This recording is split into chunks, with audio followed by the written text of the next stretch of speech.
আজ চলে এলাম পূর্ব মেদিনীপুর কাকটিয়া বাজারে এমন একটি প্রতিভাবান মানুষের সন্ধানে, যার শিল্পকার্য দেখে আপনারা মুগ্ধ হতে বাধ্য হবেন।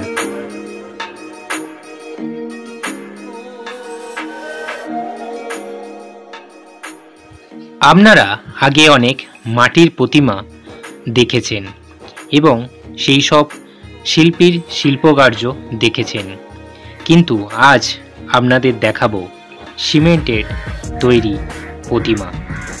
সেই শিল্পীর সঙ্গেও পরিচয় করাবো, তার আগে তার শিল্পকার্যগুলো আপনারা দেখে নিন। পশ্চিমবঙ্গের বিভিন্ন জেলায় বিভিন্ন প্রতিভাবান মানুষ রয়েছেন, কিন্তু তাদের সঙ্গে আমাদের কোনো পরিচিতি নেই। রবীন্দ্রদাস ব্লগসের প্রতিভাবানের সন্ধানে সিরিজটা শুরু করার উদ্দেশ্য হলো এই সকল প্রতিভাবান মানুষদের আপনাদের কাছে তুলে ধরা, তাদের প্রতিভাগুলো চাক্ষুষ দর্শন করা।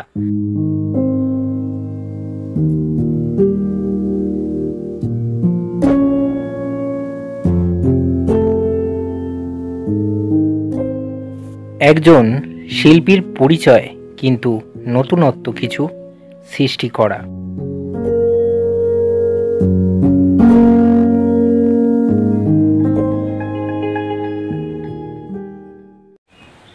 আজ আপনাদের সঙ্গে পরিচয় করিয়ে দেব এক অসাধারণ শিল্পীর সঙ্গে। এই কাজটা দেখতেই পাচ্ছেন সম্পূর্ণ সিমেন্টের তৈরি, তাও আবার ওনার নিজের হাতে। তো পরিচয় করিয়ে দেব শিল্পী নিত্যানন্দ দাসের সঙ্গে। তো আপনি এই কাজটা কতদিন যাবত ধরে করছেন? এই কাজগুলো করতে পুরো ফিনিশ করতে 1.5 মাসের মতো সময় লেগে যায়। মানে এই কাজটা? হ্যাঁ, এই কাজটা করতে 1.5 মাসের মতো সময় লেগে যায়। একা করি তো। আচ্ছা। লেবার নেই কোনো, আর এক্সট্রা মিস্ত্রিও নেই আমার, একাকেই করতে হয়। 1.5 মাসের মতো সময় লেগে যায় কমপ্লিট। কালার নিয়ে 1.5 মাসের মতো। এখনো কালারটা বাকি আছে, এটা যাবে, দেরি আছে এখনো। আচ্ছা, এই কাজটা কোথায় যাবে? এটা যাবে আপনার নিমতৌড়ি। নিমতৌড়ি? নিমতৌড়ি যাচ্ছে, হাই রোড নিমতৌড়ি। আচ্ছা, এটা কি পূর্ব মেদিনীপুরই পড়ছে? আচ্ছা আচ্ছা, দেখতেই পাচ্ছেন কত সুন্দর কাজ, সেটা আপনারা দেখলেই বুঝতে পারবেন। আপনি এই কাজটা কত বছর ধরে করছেন? আমি 18 বছর বয়সে প্র্যাকটিস করতে ঢুকেছিলাম। প্র্যাকটিসের পরে ম্যাক্সিমাম হচ্ছে যে 5-7 বছর পরে কাজটা শুরু করি, মাটির কাজ শুরু করি। আচ্ছা আচ্ছা। মাটির কাজ শুরু করার পরে তারপরে আমার ইচ্ছা হলো যে সিমেন্টের মূর্তি বানাবো। মাটির কাজকে ছেড়ে দিয়ে সিমেন্ট লাইনে আমার একজন আর্টিস্ট গুরু তমলুকে বাড়ি। আচ্ছা। ওনার কাছ থেকেই আমার শিক্ষা। প্রথম গুরু আমার অসিত হাজরা, দ্বিতীয় গুরু আর্টিস্ট একজন, ওনার থেকেই এইসব শিক্ষা। আচ্ছা। আর এই বছর আমার 5খানা ঠাকুর সারা বাংলা প্রতিভাবনের সন্ধানে ওই ফেসবুক গ্রুপে আমি সেরা অ্যাওয়ার্ড পেলাম। আচ্ছা, এই বছরই পেলাম। বাহ।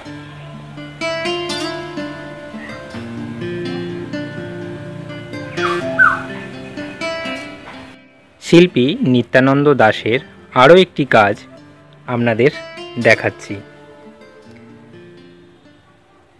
ওনার মুখ থেকে শুনে নিলাম যে উনি মাটির কাজ আগে করতেন, মানে প্রতিমা তৈরি করতেন, তারপরে এই সিমেন্টের আইডিয়া আসে, তারপর থেকে সিমেন্টের এত সুন্দর মূর্তির রূপ দেন। আচ্ছা, এই যে মাটির মূর্তি তৈরি করতেন মানে আগে, আপনার যে গুরুজি, ওনার নামটা বলবেন? ওনার নাম হচ্ছে কিশোর মাঝি, পূর্ব মেদিনীপুর। আমার প্রথম গুরুই উনি।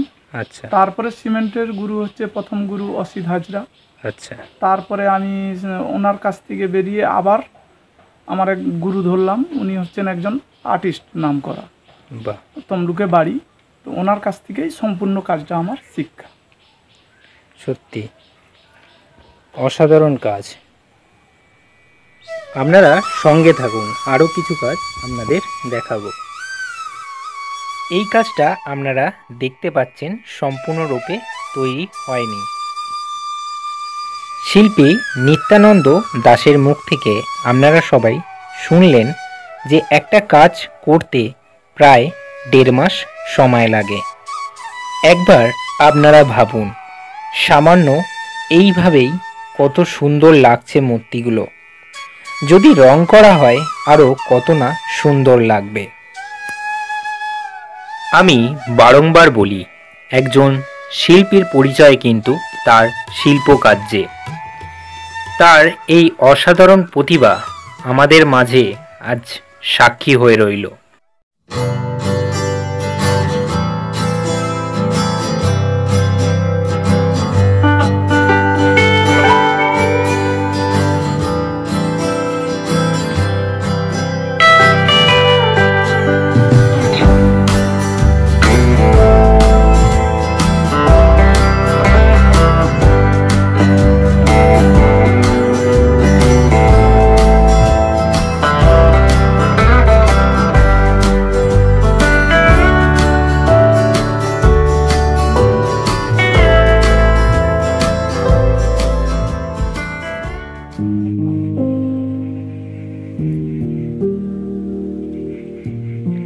আচ্ছা, আপনি এই যে মূর্তিগুলো বিক্রি করেন, তো কীরকম কি দাম নেন?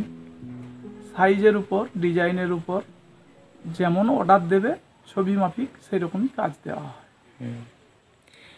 তার উপর নির্ভর করে দামটা হয়? হ্যাঁ, তার উপর নির্ভর করেই দামটা। আচ্ছা, এটা পুরোপুরি সিমেন্ট রয়েছে তাই তো? হ্যাঁ, বালি, সিমেন্ট, টঞ্চিপ। আর অর্ডারি কাজগুলো যারা নেয় তাদের জন্য ওই তামা ভেতরে দেওয়া আছে, রডের পরিবর্তে তামা দেওয়া আছে। আর কেউ যদি বলে আমার একটু কম পয়সার বাজেট আছে, তাকে ওই তখন রড দেওয়া হয়, বলেই দেওয়া হয়, লোহার দিয়ে দেওয়া হয়। হ্যাঁ হ্যাঁ, তখন বলে দেওয়া হয়। আমি গ্যারেন্টি সহকারে আপনাদের বলবো, যদি কেউ এই রকম সিমেন্টের মূর্তি তৈরি করতে চান তাহলে শিল্পী নিত্যানন্দ দাশের সঙ্গে যোগাযোগ করতে পারেন। 7384675126। বাড়ির প্রবেশদ্বারেই একটা খুব সুন্দর মূর্তি আছে। এই মূর্তিটি কার সেটা শিল্পী নিত্যানন্দ দাশের মুখ থেকে শুনে নেব। এটা আমার বাবার মূর্তি, আমি নিজেই বানিয়েছি। কেউ যদি অর্ডার দেয় বাবা মায়ের মূর্তি বানাতে, সেম টু সেম বানিয়ে দেবো। ছবিটা ঠিক দিতে হবে, তার ছবি যদি ঠিক থাকে ঠিকভাবেই বানানো হবে, নাহলে 19-20 হয়ে যায়। কাজের ক্ষেত্রে হাতের কাজ তো, এগুলো 19-20 অনেক সময় হয়ে যায়। শিল্পী নিত্যানন্দ দাশের শিল্পকার্য আপনাদের কেমন লাগলো অবশ্যই কমেন্ট করে জানাবেন। আর এই প্রতিভাবানের সন্ধানে সিরিজটা আপনাদের কেমন লাগছে সেটিও কমেন্ট করতে ভুলবেন না।